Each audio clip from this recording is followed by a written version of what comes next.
On my 60th birthday, my daughter called me useless. As I stood there watching her hand in his, my ex-husband, telling the world she was the woman who saved him, the woman who took my place. But what they didn't know was that I was done being erased. It was time for the truth to come out. Before we dive deeper, hit subscribe and join us where betrayal, drama, and hidden truths unfold. Also, let us know where you're listening from in the comments. It was supposed to be a celebration, my 60th birthday, surrounded by family, laughter, and the soft glow of candles flickering on a cake that would never be mine. I stood there, numb, in the corner of the grand hall. They had all gathered for her, the bride, my daughter. I watched as she twirled in her wedding dress, radiant with joy, while I faded into the background like an afterthought, another forgotten relic in the corner of a room, filled with the glittering future of youth. The sharp sting of betrayal cut through me as I caught a glimpse of him, my ex-husband, holding her hand, looking at her with those same eyes that once promised me the world.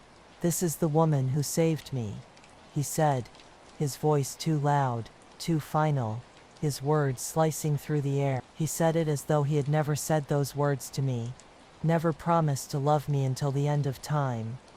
As if I were just a chapter in his life that had been closed, neatly and without regret. I stood still, my body a statue in that moment, and for a fleeting second, I almost wished I were invisible.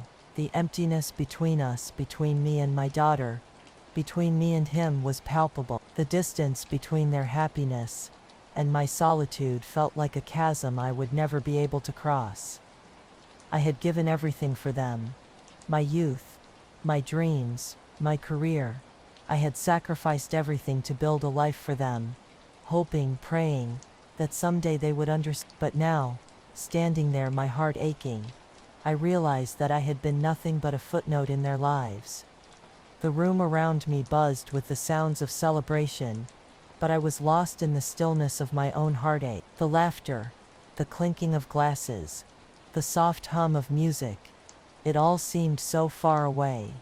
The only sound I could hear was the thudding of my own pulse, louder than anything else in the room.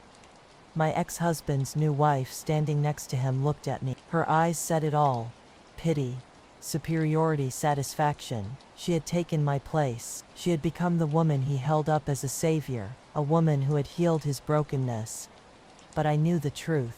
I knew the man I had once loved, who I had given my life to, was not the man he now claimed to be. I had loved him with a devotion so fierce that it had broken me, but he had broken us first, long before she ever stepped into the picture. The tears I held back were not for him. They were for me, for the woman I had once been, before the years of sacrifice, before the abandonment, before the realization that everything I had worked for had meant nothing to him. And that was when it hit me.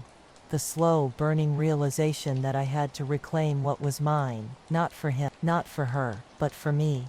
I was done being invisible, done being the woman left in the shadows of their lives. I would no longer be a footnote in their story. The world might think I was useless, but they had no idea what I had been quietly hiding in my closet.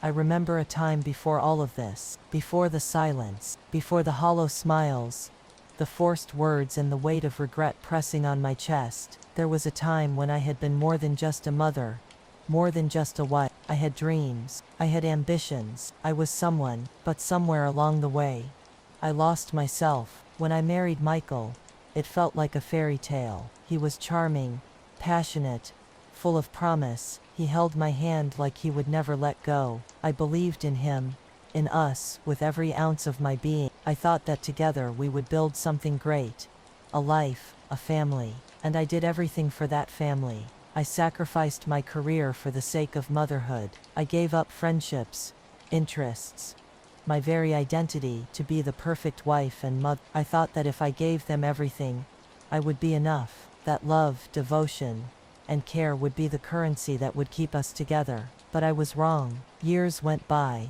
and with each one I gave a little more. My dreams became secondary, my wants, my needs, forgotten. His needs came first, the children's needs. Everything I did for them. I didn't mind at first. I loved them. But somewhere in the quiet moments, I began to wonder if I was still the person I once was. I was good at hiding it. No one ever saw the cracks. Not at first. I put on the perfect face. The smile, the supportive wife, the dedicated mother. But inside I was crumbling. Every time Michael would leave for a work trip, every time he came home later than expected, I began to wonder what I had given up for a love that was fading slowly but surely. And then came the affair. I didn't see it at first. I was too busy trying to hold everything together, pretending that everything was fine. But when I found out, when the truth slapped me across the face, I was shattered. Michael wasn't the man I thought he was. The man who had promised me forever had found someone else, someone younger, someone more vibrant, more carefree, someone who didn't bear the weight of children and bills and the constant grind of life. I confronted him, of course, but his words were like daggers. "You don't understand," he said. "She gets me in a way you never could." I wish I could say I was strong in that moment. I wish I could say I stood tall, looked him in the eye, and walked away. But instead I crumbled. I begged him to stay. I pleaded with him to remember what we had built. But his eyes were already somewhere else. In the years that followed, I stayed. For the children, for the family, for appearances. It wasn't easy. But I convinced myself it was the right thing to do. I convinced myself that love could be rebuilt, that time would heal the wounds. But it didn't. It only made the wounds deeper. The more I tried to fix things, the more I lost myself. And then, one day he left, just like that. He walked out the door and never looked back. The betrayal was like a knife in my chest, twisting deeper with every day that passed. He had left me alone to pick up the pieces of a broken family, a shattered life. But the worst part wasn't just the affair. It wasn't even his leaving. It was the way the children turned on me. They sided with him, like I was the one who had done something wrong. Evelyn, especially. She was the one who had always been so close to me, but now she was distant, cold. She would tell me that I should just let him go, that we needed to move on. She didn't understand. How could she when she hadn't been the one left behind? I gave up everything for them, and now they saw me as nothing more than a nuisance. It was on that fateful day, my 60th birthday, that I realized how much I had truly lost. Michael wasn't just gone. Evelyn wasn't just my life, my identity, everything I had sacrificed, had been erased. I had become invisible, a ghost in my own family. I tried to tell myself that I didn't need their approval, that I was better off alone, but deep down I knew I couldn't let it end this way. I was more than just a footnote in their lives. I was more than the woman they had discarded. And that's when the plan began to form. I wasn't going to let them continue to erase me. I had spent so many years hiding my anger, my hurt, my sense of betrayal. But now, it would no longer be hidden. I would reclaim what was mine.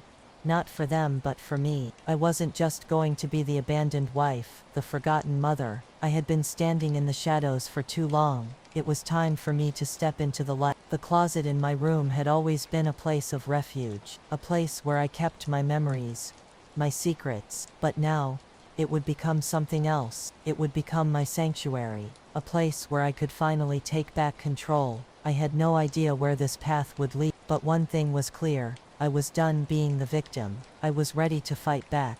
I was ready to show them all that I was not useless. The real power was in my hands. They just had no idea what was hidden in my closet. I stood there, frozen in the silence that followed my word. The weight of what I had just done was heavy in the air, hanging between us like a storm waiting to break. My heart was pounding in my chest, a drumbeat of anticipation. It wasn't fear that gripped me now. No, it was something far more powerful. It was clarity. The real power was in my hand. I had known it all along, buried beneath the layers of hurt and betrayal, beneath the anger I had tried so hard to suppress. But now, I felt it pulsing through my veins, a quiet, deadly certainty that I was no longer just the woman who had been wrong. I was the woman who could take everything back. They had no idea what was hidden in my closet, the closet where all the secrets had been kept, tucked away in boxes and hidden from sight. My power, my redemption, had been waiting for me all this time, and now it was time to make them see me, to make them understand that I wasn't the victim. Not anymore.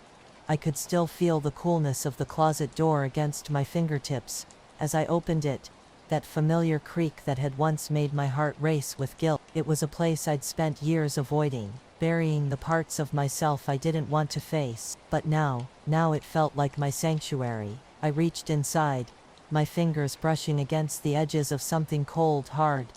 I hadn't touched it in years, but it felt like it had been waiting for me too, waiting for this moment. The moment when I would finally be ready to confront what had been hidden. I didn't need to open it. I knew exactly what was inside. Documents, photo, a life I had lived with Michael.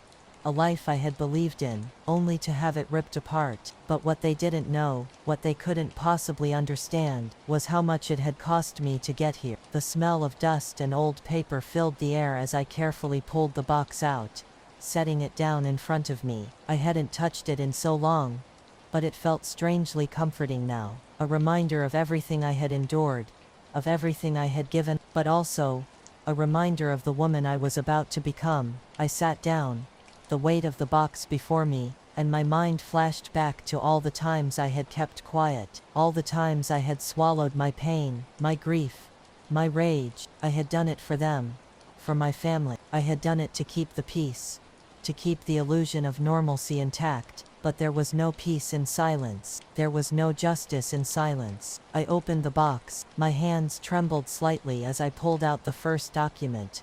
The will, the one that had left me with nothing but empty promises, the one that had been the final betrayal. The ink was smudged, but it didn't matter. The words were clear. The truth was right in front of me. I could feel the rage building in my chest, the years of resentment and anger surging to the surface. How could he? How could he leave me with nothing? How could he erase everything we had built? Everything we had shared like it was nothing. I slammed the document back into the box, unable to hold it any longer. My chest tightened. My breath came in short, ragged gasps. I could feel the tears threatening to spill, but I didn't let them. I couldn't. The tears would come later in the quiet of my own mind. Not here, not now. I took a deep breath, trying to steady myself, and reached for the next item.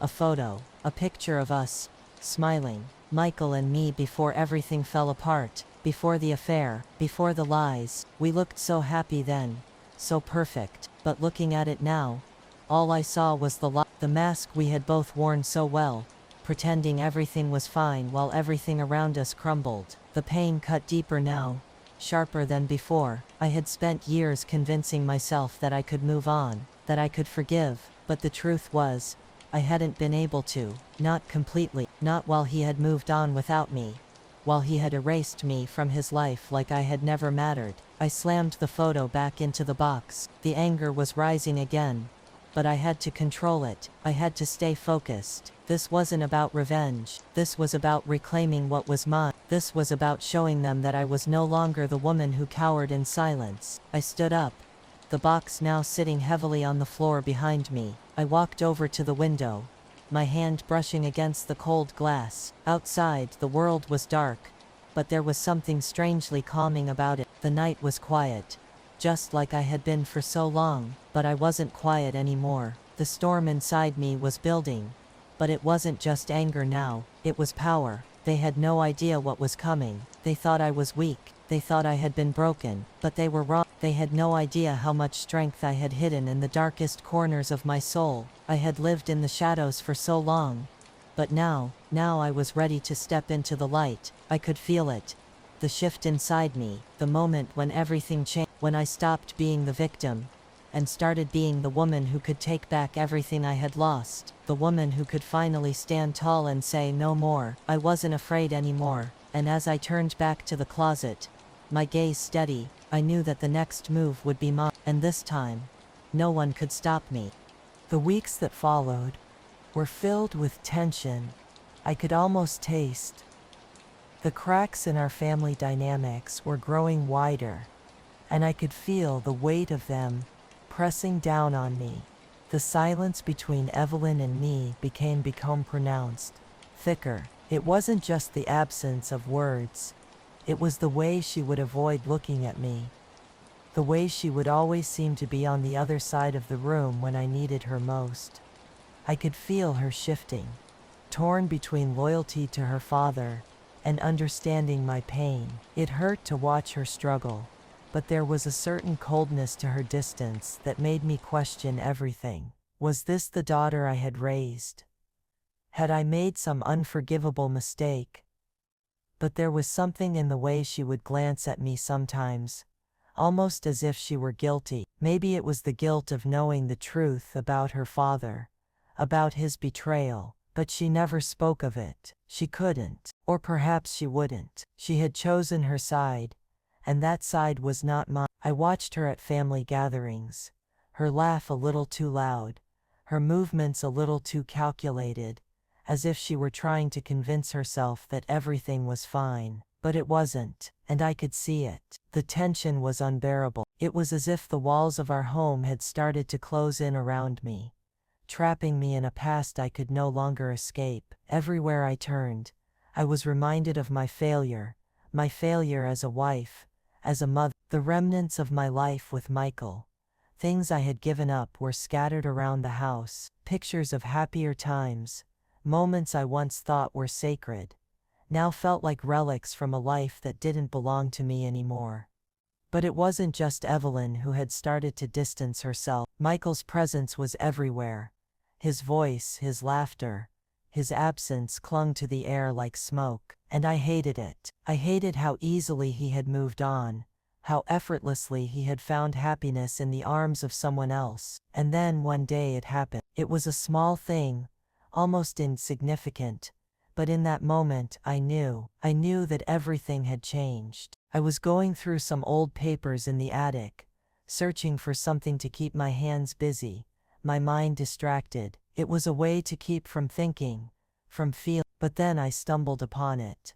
A legal document, a will, Michael's will.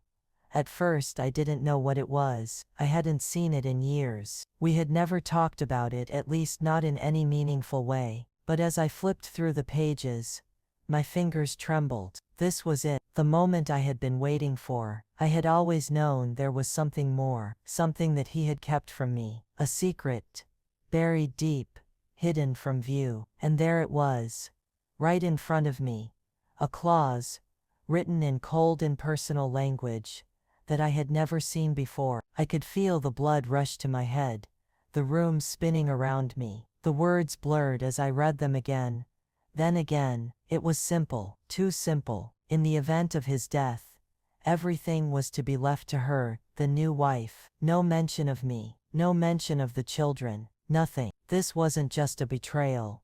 It was a final, calculated strike, a way for him to erase everything we had built, to erase me completely from his life. The pain I had been carrying for years, the unspoken hurt, finally broke free. This wasn't just about a failed marriage anymore. It was about the way he had systematically wiped me out of existence. The will, the wedding, his new life. All of it had been a declaration of war. And that's when I made the decision. I was done waiting, done pretending, done being the woman in the background, the woman who had to smile through the pain, the woman who had always been overlooked. I would no longer be a victim. I had spent too many years hiding my anger, hiding my hurt, hiding the woman I had once been. It was time to take control. It was time to stop pretending that everything was okay. I walked to the closet, the place that had always been my refuge, and I opened it. Inside, hidden in the back, was a box. It wasn't much, but it was everything I needed. Inside that box was a plan, a way to take back my life, my identity, my power. I had never thought I would come to this moment, the moment where I would confront everything head on. But now that I was standing here, holding the pieces of my revenge, I realized that I had finally found my strength. There was no turning back. As I stood in the dim light of the closet,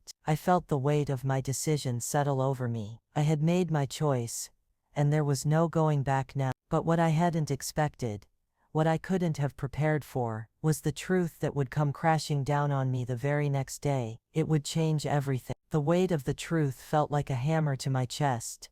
Each word I had spoken, each decision I had made, Every single thing I had done up until this moment was leading me towards something that would shatter the world I had known. The finality of it hit me all at once. The calm before the storm. The moment when you realize that you can never go back. I stood there staring at the photo in my hands, feeling the burn of tears that I refused to let fall. The anger that had driven me for so long. Anger at Michael, at Evelyn, at the life I had sacrificed was still there. But now something else had taken its place, something deeper, something raw. It wasn't just about revenge, it was about reclaiming myself. But that realization, it would change everything. I could almost hear the echoes of my past, the voices, the promises, the whispers of love, of betrayal, of forgiveness. They all came crashing in on me at once. I had spent so much time looking back, searching for answers in the shattered pieces of a life that no longer fit. But now I realized the only answer I needed was inside me. I set the photo down gently. I didn't need it anymore. The past was gone. The future, however, was mine to take. I turned away from the window, my eyes scanning the room. The silence was thick now, hanging in the air like a heavy fog. The world outside was dark, shrouded in shadows, and yet I felt the light coming from within. It wasn't a blinding light. No, it was a quiet, steady glow, a warmth that whispered to me, telling me that I had the power to change everything. It was my turn. The next step would be mine to take. But then, something tugged at my mind, a nagging feeling that I couldn't shake. The consequences of my decision, the ripple effect of what would happen next. I walked back to the closet, my steps slow, deliberate. My fingers brushed against the old dusty box. Everything inside it was a testament to my pain, to my suffering, to everything that had been stolen from me. And yet I realized something. The power didn't lie in the box. It didn't lie in the documents, or the photos, or the betrayal that had been etched into the very fabric of my life. The power lay in what I was about to do with all of it. The truth was my weapon now. I pulled the box open once more, the contents of it no longer weighing me down. Each piece felt like a part of a puzzle that had finally come together. My plan was simple, but it wasn't easy. What I had to do next, it would change everything. I took a deep breath, my heart pounding in my chest. The room felt smaller now. The walls, the air, the weight of what was about to happen, everything felt suffocating. But in a strange way, it was also liberating. This was no longer a moment of fear or doubt. It was a moment of clarity. I had everything I needed, the documents, the evidence, the truth. I could feel the pressure building in my chest. This was it. This was the point of no return. I stepped away from the box, my eyes scanning the room once more, taking in every detail, the stillness of it all, the silence that had once been a comfort, but now felt like a countdown, the calm before the storm. I walked over to the desk, my fingers trembling as I picked up the phone. I had to do this. I had to call the people who could make it all happen, the ones who could expose Michael, Evelyn, and the life they had built on lies. I wasn't just going to sit back anymore. I wasn't going to let them continue to erase me from their story. I was going to write my own. The phone felt heavy in my hand as I dialed the number, each ring sounding like a drumbeat echoing through the room. My heart was racing now, my thoughts jumbled, but one thing was crystal clear. This was it, the point of no return. Hello, the voice on the other end was a stranger's, but in that moment it felt like a lifeline. I swallowed hard, trying to steady myself, my voice shaking with the weight of what I was about to do. I need you to do something for me, I said, each word coming out slower than the last. I need you to expose the truth. The silence on the other end of the line was deafening. But it didn't matter. I had already made my decision. The storm inside me had already begun. I could feel the shift, the moment when everything changed. The world I had known was slipping away, and there was no going back. But I wasn't afraid. For the first time in years, I felt like I was in control, like the woman who had been erased was finally standing up, ready to take her place in her own story. It was a small step, but it would change everything. The days after I found the will were like a blur. The tension in the house had shifted. Something dark had settled in the air. I could feel it. The anticipation, the weight of what was about to happen. There was no going back.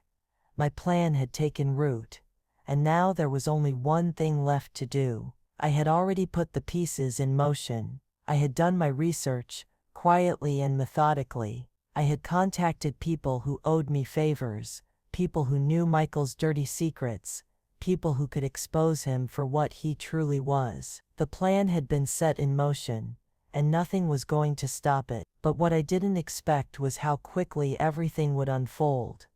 It started innocently enough. Another family dinner. Evelyn, her husband, and Michael's new wife were there, all gathered at the table as if everything were normal. I played my part, smiling, keeping my composure, but inside, the anger was bubbling, just under the surface, ready to boil over. Michael noticed the change in me. He always did, didn't he? He had always been able to read me, but now there was something different, a quiet confidence in my eyes that made him uneasy. We had barely begun eating when Evelyn asked, "Are you okay, Mom?" Her voice was sweet, almost too sweet. There was something off about it, but I couldn't quite place it. I looked at her, my daughter, the one who had once been my closest ally, and I felt a pang of regret. How had we gotten here? How had I become the villain in her eyes? The one who didn't deserve her love, her loyalty. I could see it in the way she looked at me. There was a tension between us, unspoken but so painfully clear. She had taken his side. She was now part of his world, part of the family that had left me behind. The pain I had been carrying for years suddenly surged to the surface, but I held it back. I had to. I had come too far. That's when Michael spoke. His voice was soft, almost mocking. "You know, it's funny how things turn out, isn't it? Life has a way of giving you what you deserve." I froze. The words stung. I had heard them before from him, so many times. What I deserve. He had said it when he left. He had said it when he walked away from our family, as if I had somehow failed him. My hands clenched under the table and I fought the urge to lash out. But I couldn't, not yet. Not when everything I had been planning was about to come to fruition. I had already set everything in motion. The legal documents had been secured. The evidence had been gathered. Soon Michael's world, his carefully constructed life, would come crumbling down. And then Evelyn dropped the bombshell. "I think it's time we all just move on," she said, her voice soft but cutting. She glanced at me, almost apologetically, before turning her attention back to Michael. "We all deserve peace. We've all been through enough." That was it. That was the moment everything shifted. The room went still, the air heavy with unspoken words. I could feel my chest tighten, my breath catching in my throat. My daughter, my flesh and blood, was telling me to move on. She was telling me to let it go. But I couldn't. I had given too much. I had sacrificed too much. And now I was being told to walk away, to accept being erased from the story. I stood up abruptly, my chair scraping against the floor, the sound sharp in the sudden silence. "Move on?" I repeated, my voice steady but filled with an emotion I could no longer hide. "I've been moving on for years, Evelyn. I've been moving on while you were busy pretending that nothing was wrong, while your father destroyed everything we had." The room froze. Evelyn's eyes widened in shock, and Michael looked away, suddenly uncomfortable. But I wasn't finished. "No," I continued, my voice stronger now. "I'm not going to move on. Not until the truth is out. Not until everyone knows exactly what you did to me, what you've done to this family." I could see the panic in their eyes now. The realization that I was no longer the same woman who had been broken by their betrayal. I wasn't going to be the victim anymore. The pieces were in place, and I was finally ready to face them, to make them see the consequences of their actions. "I've been silent for too long," I said, my voice cold, cutting through the tension in the room. "But that ends now." The silence that followed was deafening. Michael and Evelyn exchanged a look, something passing between them that I couldn't quite understand. They both knew deep down that I wasn't bluffing. I had the power now, and I was going to use it. And then the twist. The moment that would change everything came. Evelyn stood up, her face pale, her hands trembling. "You think I don't know?"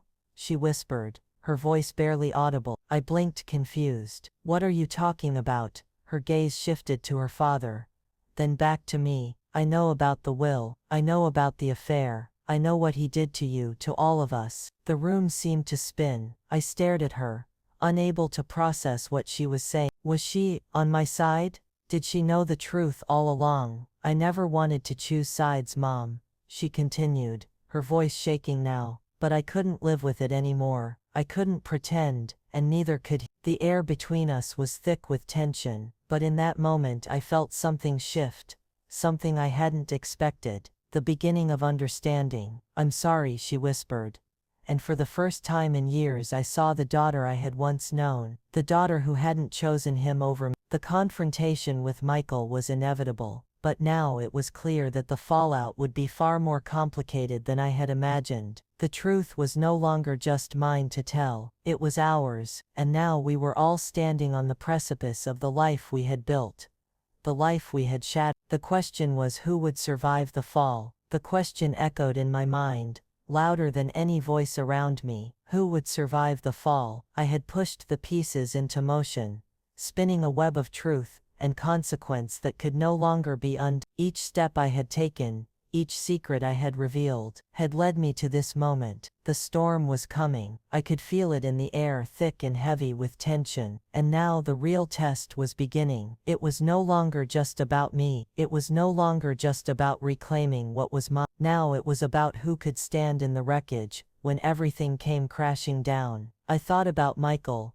the man I had loved, the man I had sacrificed everything for. What would happen to him when the truth came out? What would happen to his carefully constructed life, his perfect little world? I had spent so long trying to fix things, trying to hold on to the fragments of a marriage that had shattered long ago. But now I understood something I hadn't before. I wasn't trying to fix him. I was fixing myself. I wasn't waiting for him to come back. I wasn't waiting for an apology. I was moving on. But the fallout, it was inevitable. The truth would tear everything apart. The question remained, who would survive? I closed my eyes, the image of Evelyn flashing before me. She had been my heart, my everything, but now she was a stranger. She had chosen her side, she had chosen him, and that choice, it had driven a wedge between us that could never be undone. Her words, the ones she had said in the heat of our confrontation, still lingered in my mind. I thought I was protecting you, but she hadn't protected me. She had kept silent. She had let me suffer in silence, believing that I was the one at fault, that I had somehow failed her. I could still feel the sting of that betrayal,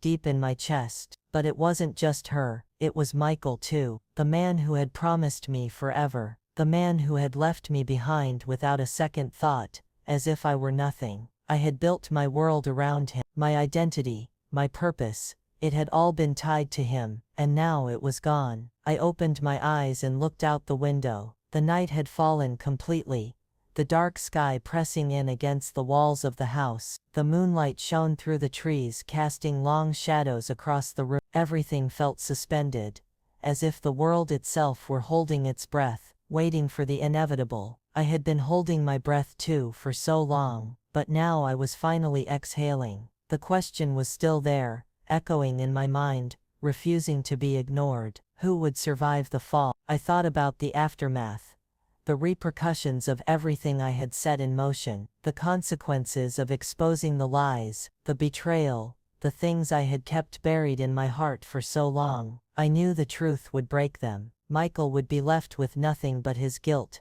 his Evelyn, I wasn't sure. Would she turn against me? Would she side with him, like she had before? Or would she finally see the truth of what had been done to us all? The world felt so small in that moment, as if the weight of the choices I had made was pressing down on me from all sides. But I wasn't afraid anymore. The silence around me was deafening, but I welcomed it. It was the calm before the storm, the final moment of reflection before everything would change. I stood in that silence, breathing it in, letting it fill me, and then the phone rang. The sound shattered the stillness like a crack of thunder, sharp and sudden. I jumped, my heart racing. I had been expecting this, but now that it was here, the reality hit me all over again. The moment of truth was here. the call that would set everything in motion. I walked to the phone, each step slow, deliberate. My hand trembled as I picked it up, the cold receiver sending a jolt of electricity through me. "Hello?" My voice was steady, but I could feel the tension creeping up my spine, curling in the pit of my stomach. "Are you sure about this?" The voice on the other end was calm, neutral, but there was something about it, the weight behind the words, that made my chest tighten. I didn't hesitate. I couldn't. "Yes," I said, the word coming out firm, final. "I'm sure." I could hear the silence on the other end as they processed my answer. It was as if time had stopped, the whole world waiting for me to make the final decision. The next few words would change everything. "You know what this means, don't you?" the voice asked. I did, and yet the weight of it felt heavier now, somehow. The choice I had made, everything I had done, was leading me to this point. There was no turning back. "Yes," I replied, my voice unwavering. "I know." The call ended, and I stood there, holding the phone, staring into the darkness of the room. My heart was pounding, but now it was different. It wasn't fear, it wasn't uncertainty, it was something else, something I hadn't felt in years. The storm was coming, and I was ready. But the question lingered still. Who would survive the fall? I didn't have the answer yet, but I knew one thing for sure. I was no longer afraid to face whatever came next. The tension in the room was unbearable, suffocating. Evelyn's confession hung in the air like a storm cloud, and for a moment, everything else faded. Her words, "I know about the will, I know about the affair, I know what he did to you, to all of us," echoed in my mind. A persistent, jarring refrain that rattled everything I thought I knew. I looked at her, still unable to comprehend what she had just said. "What do you mean, Evelyn?" My voice barely rose above a whisper, the shock too much to process. She swallowed hard, eyes glistening with something close to regret, but also something deeper, something more painful. "I know what happened between you and Dad. I know how he walked out on you, how he betrayed you. I know how he lied and left you to pick up the pieces of everything. But I also know about the affair, the one he had before he even left. And I know he never told you the truth." I stood frozen, my breath caught in my throat. Every part of me screamed for clarity, for an explanation, but nothing was clear. I had suspected there were layers to the betrayal, but to hear it from Evelyn, my own daughter, the one I had trusted above all else, felt like another knife in my chest. Was this her confession? Her apology? Was she finally seeing the man her father really was? Or was it another twist in a game I didn't want to play anymore? My gaze shifted to Michael, who had grown paler by the second. He shifted uncomfortably, his eyes darting between me and Evelyn, as if he was trying to formulate some kind of excuse. But there was nothing left to say. The truth was spilling out like an overflowing dam, and no one could stop it now. "You knew?" I asked, my voice trembling. "You knew everything, and you never told me?" She nodded slowly, her hands twisting nervously in her lap. "I was scared, Mom. I was trying to protect you. Or maybe I was just too scared to face the truth myself. But when I saw how much he hurt you, how much you had to suffer in silence, I couldn't just ignore it anymore. I had to tell you." I didn't know how to respond. The shock, the anger, the betrayal, it all mixed together in a whirlpool of conflicting emotion. I had spent so many years blaming myself, blaming my choices, blaming my marriage for the wreckage of my life. But this revelation shattered everything I thought I knew about my family, about my daughter, about my own role in this tragedy. "You should have come to me sooner," I said, the words leaving my mouth before I could stop them. "You should have told me when I needed you most. But you were just as silent as he was, Evelyn. You let me believe it was all my fault, that I was the one who had failed." Evelyn's face crumpled with guilt, and for a moment, she looked like the little girl who had once clung to me for comfort. "I'm sorry," she whispered, her voice breaking.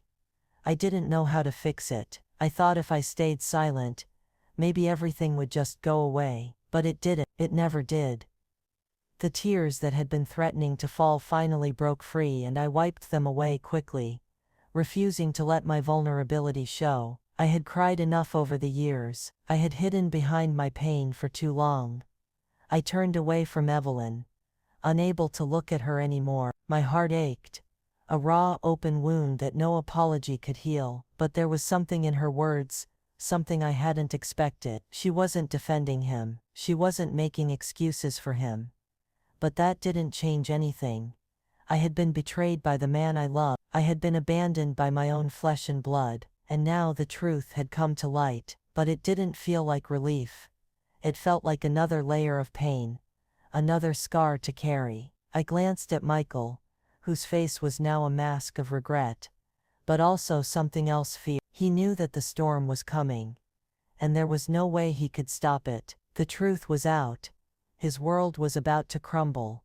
"You think you can just apologize, Evelyn?" I asked, my voice cold. "You think you can just say you're sorry and everything will go back to the way it was? You think I'll forgive you for letting me suffer in silence all these years?" Her eyes filled with tears, and she nodded again desperately. "I don't expect forgiveness, Mom, but I need you to know that I understand now. I understand what he did, and I see how much he hurt you. I'm so sorry for everything." I took a deep breath, trying to steady myself. "I'm not sure I can forgive you, Evelyn, not yet. You were part of it, just like he was. But I won't pretend that this doesn't hurt. I won't pretend that I'm not angry." And then in that moment, everything changed. The weight of the years, of the betrayal, the lies and the heartbreak finally became too much. I had spent so much time holding on to the pain, keeping it close, letting it define me. But now, for the first time in years, I realized that I didn't have to carry it anymore. The choice was mine, the power was mine, and I didn't need their approval to move on. I turned to face them both,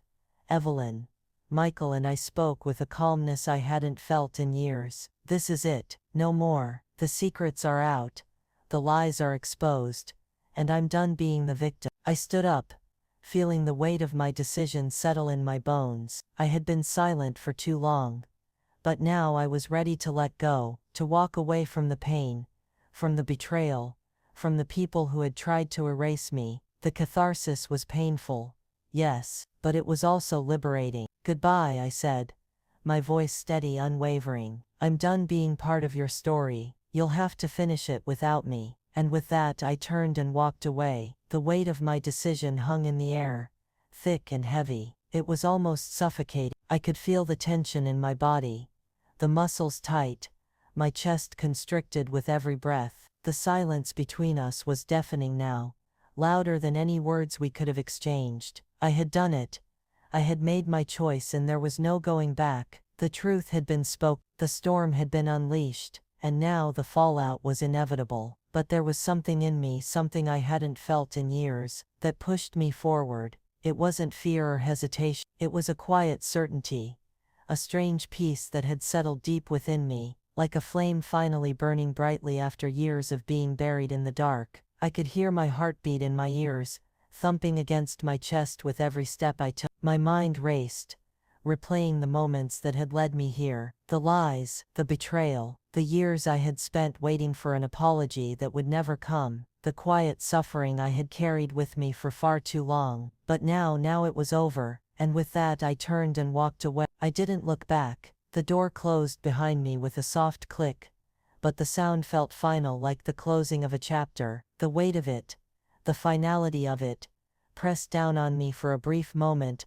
but I refused to let it stop. I had already made my decision, and nothing, no amount of guilt, no lingering doubt could make me turn back. As I stepped outside into the night, the cool air hit my skin like a shock of reality. It was sharp, refreshing. The world felt different now. The sky above was dark, the stars hidden behind a thick blanket of clouds, but there was a stillness in the air, a quietness that felt like a breath waiting to be taken. I stood there for a moment, just breathing.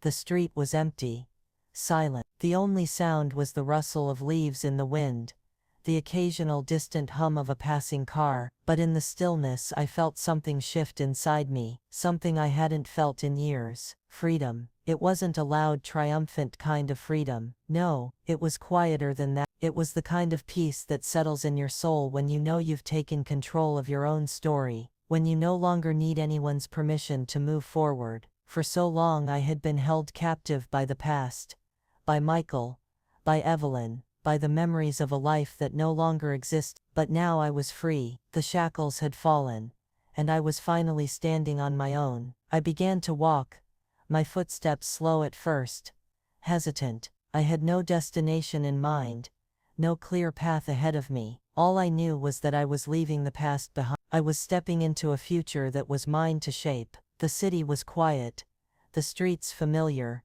yet somehow distant. Every step I took felt like I was shedding an old skin, the weight of the years I had spent in silence and regret falling away with each movement. The cool air, the faint scent of rain in the distance, it all felt like the beginning of something new. As I walked, I couldn't help but think about everything I had left behind. Michael, Evelyn, the family I had built, the life I had given everything for. There was a sadness there, deep within me, but it wasn't crushing. It was more like an ache, soft and lingering but not overwhelming. I had loved them.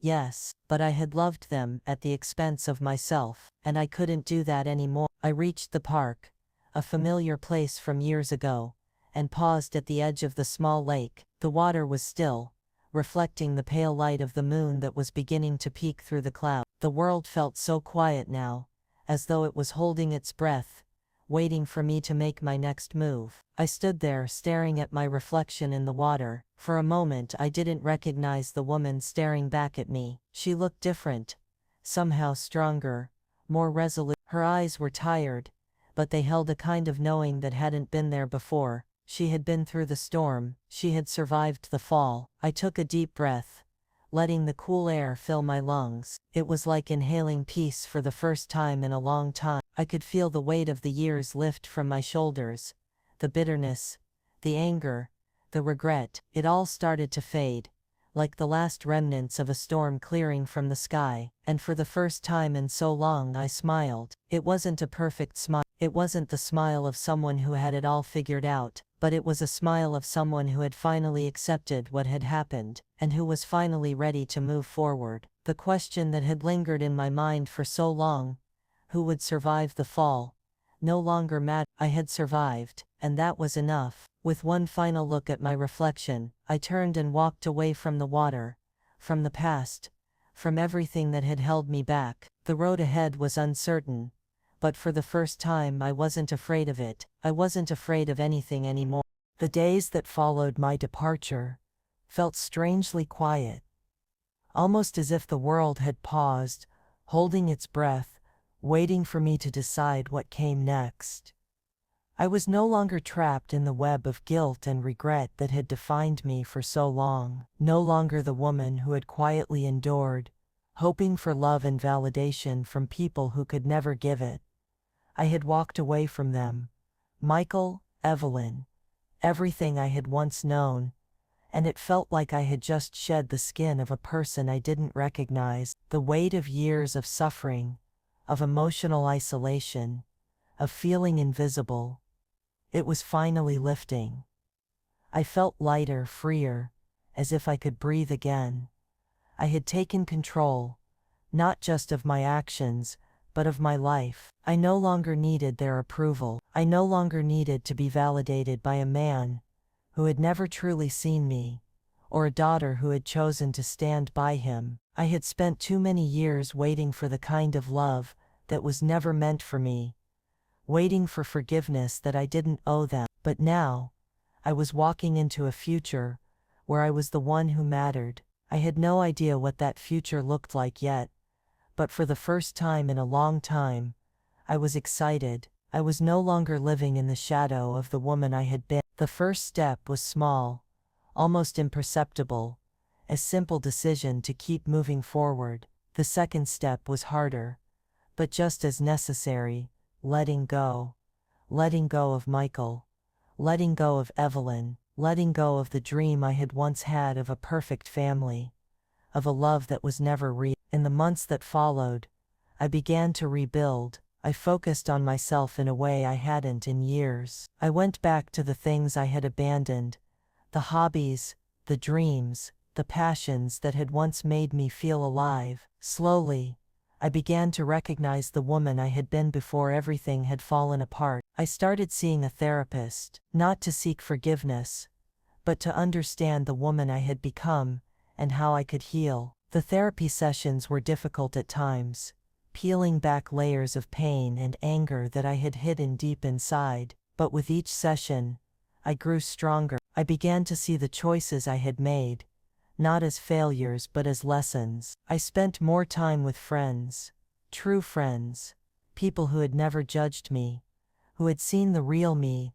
long before the mask of a perfect wife and mother had been constructed. They helped me remember who I was. But perhaps the most important thing I did was to let go of my anger. It wasn't easy. There were nights when the rage would come crashing back, filling me with bitterness, with a hunger for revenge that burned deep in my chest. But I had learned to temper that fire, to redirect it into something more constructive. I had my moments of doubt, of course. There were nights when I questioned if I had made the right decision, if I had done enough. But then I would remind myself that I wasn't looking for closure from anyone else. I had already closed that chapter of my life, and one day as I stood in front of my mirror, I saw the change. The woman staring back at me wasn't the victim I had been. She wasn't the woman who had given up everything, hoping for a future that was never going to come. She wasn't even the woman who had confronted her past in a storm of rage and bitterness. No,